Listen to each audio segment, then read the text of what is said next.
All right, we got the Stellar Blade review.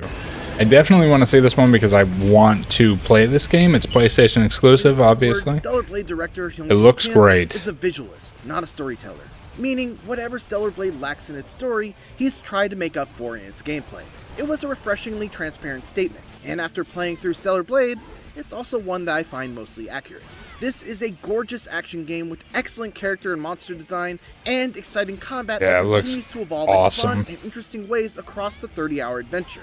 Its story, light RPG elements, and the actual substance it's garbage? Of its characters on the no other way. hand, fall well short of the high marks set by its combat. Stellar Blade certainly isn't. It looks fantastic. In some spots, it's positively dull, but it's sharp in the areas that matter the most. What? He said in some areas it's absolutely dull? What is he talking about? So the game isn't good? Stellar Blade's setting is a familiar one. The Earth is a post-apocalyptic wasteland, and humans have fled to a colony in space.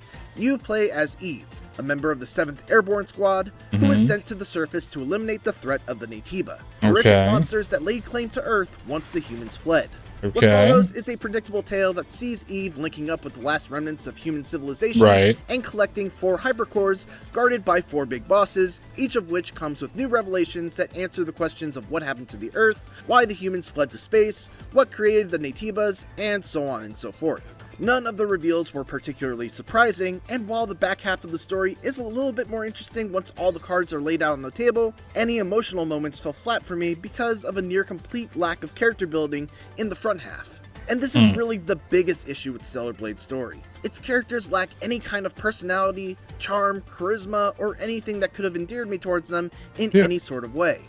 Okay. Okay. After 30 hours, I can barely tell you anything noteworthy about Eve, outside of the fact that she's fiercely dedicated to her mission, she's very close with her fellow 7th Airborne Squad mate Taki, and she doesn't like getting wet. I'd like to avoid getting wet. We're never really given any sort of insight as to who she is as a character. Yeah, but who cares? Her humor and her interactions with her companions Adam and Lily are incredibly shallow. Those two don't fare much better either. Despite the fact that they act like they share a strong bond, it never feels believable because you never really see that bond being formed. Without any of that, it was hard to become invested in Eve, her mission, or Stellar Blade's world. I guess I could see where there's a problem there.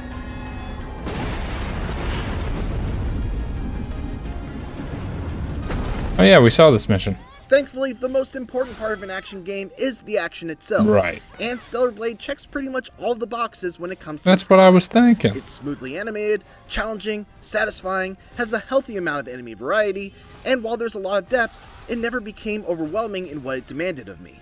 You could say that Stellar Blade's combat is derivative, but at the very least, it's derived from one of the best in Sekiro. Shadows Die Twice. What a like game. Sekiro, it is very defense-driven. Enemies are prone to launching into long, uninterruptible combos, and the only way to properly deal with them is to precisely press the block button just before their attacks land to parry each attack one after the other. Every parry you land takes away a point from the enemy's balance, and once their balance is broken, you're able to land a hugely damaging blow that will kill most standard enemies outright and deal massive damage to bosses. True. Unparryable attacks are clearly Just like telegraphed Sekiro. with flashes of color. A yellow flash means an attack is straight up unblockable and needs to be dodged. Okay. Perfect. A blue flash signals an attack that you can blink past by holding forward and dodging through the opponent to their backside, and then a purple flash is the sign of an attack that can be repulsed, which forces you to hold back and press the dodge button at just the right time to deflect and expose the enemy's weak point. Okay, super easy. Once again, all of this is very similar to Sekiro's style of telegraphing unblockable moves, jumped over, be Kiri countered, or avoided at all costs, and it works just as well here. Developer Shift Up smartly didn't settle for just straight up copying Sekiro's combat either. I hate squats. Twists in the form of squats suck. Which are a series of 4 special attacks that Eve can use for specific purposes, including a wide sweeping attack that hits multiple enemies, a triple stab attack that does massive single target damage, a shockwave type move that hits enemies at a distance, and a shield breaker that deals extra damage to an enemy's armor. These attacks can be used by spending beta energy, which is gained by landing hits and parrying strikes. So you're well incentivized to engage with the enemy as opposed to just running away and sneaking in a hit when you can. Oh, cool. Alright, so a lot more action.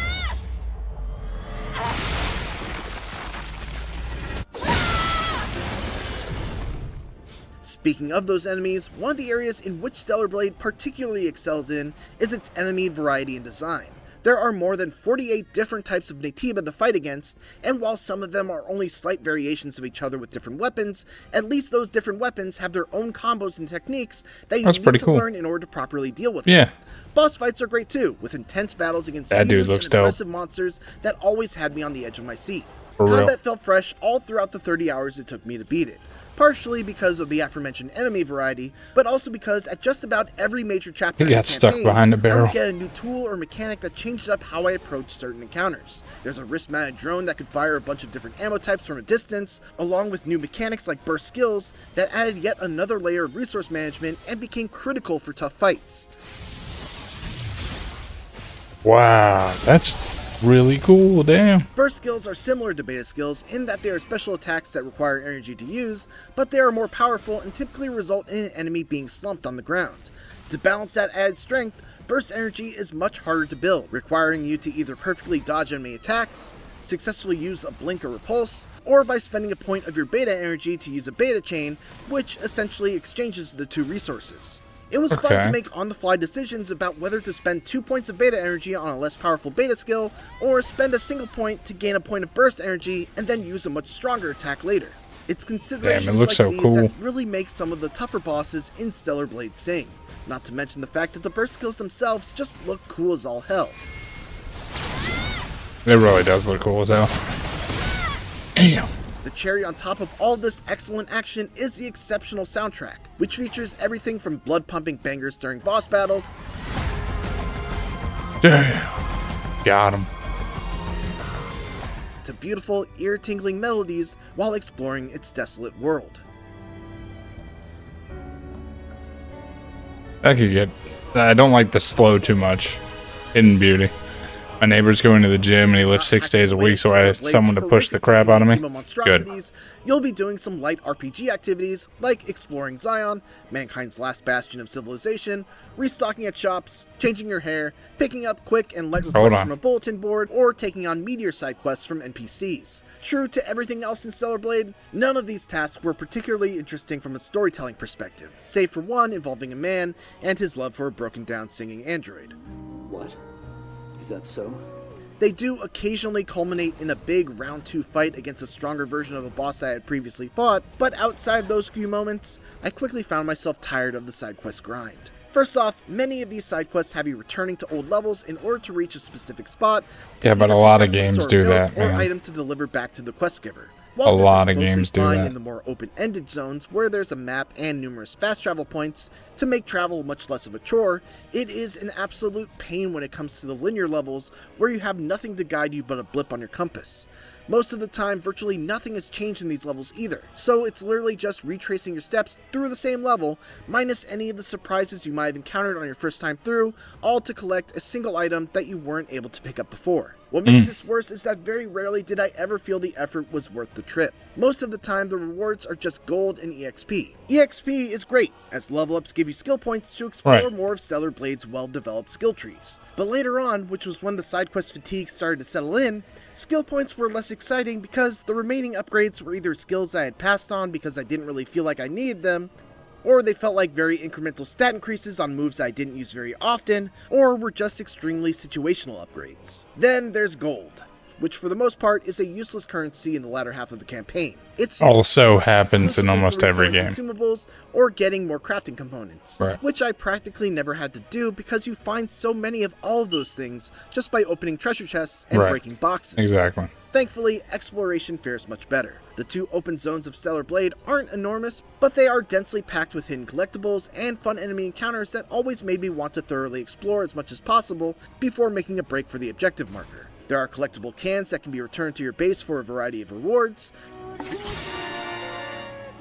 core parts that increase your max health and energy, robot loot pinatas that contain all sorts of goodies, exoskeletons that greatly affect your stats and can affect your approach to combat, and of course 30 or so outfits that you can use to change Eve's appearance. There is an impressive variety among those costumes. So for every skimpy swimsuit or super tiny miniskirt, there's also a classy dress or stylish outfit that makes Eve That's look cool. like, as my wife puts it, an insta-baddie.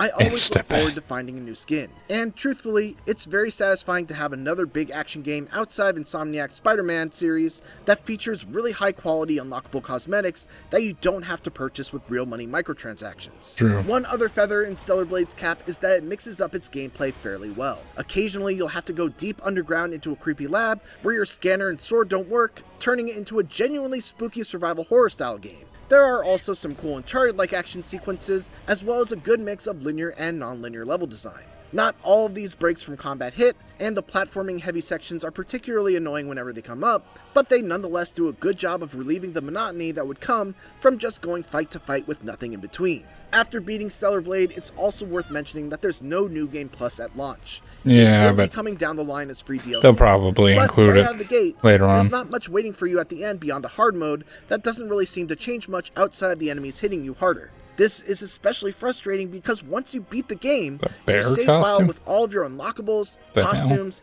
and other collectibles is basically stuck at the final boss fight. You can't take those costumes over with you to a new game, forcing you to do an entirely fresh playthrough outside of one new costume that you get for beating the game, and you can't even skip cutscenes on your subsequent playthroughs. Verdict. Let me guess. 7. Stellar Blade stands out as a gorgeous and well-crafted action game 7. with very impressive strengths and very clear weaknesses. Both its story and characters lack substance, and some of its RPG elements are poorly implemented, like dull side quests that very often force you to retrace your steps through previous levels, with very little done to make the return trip feel unique or rewarding.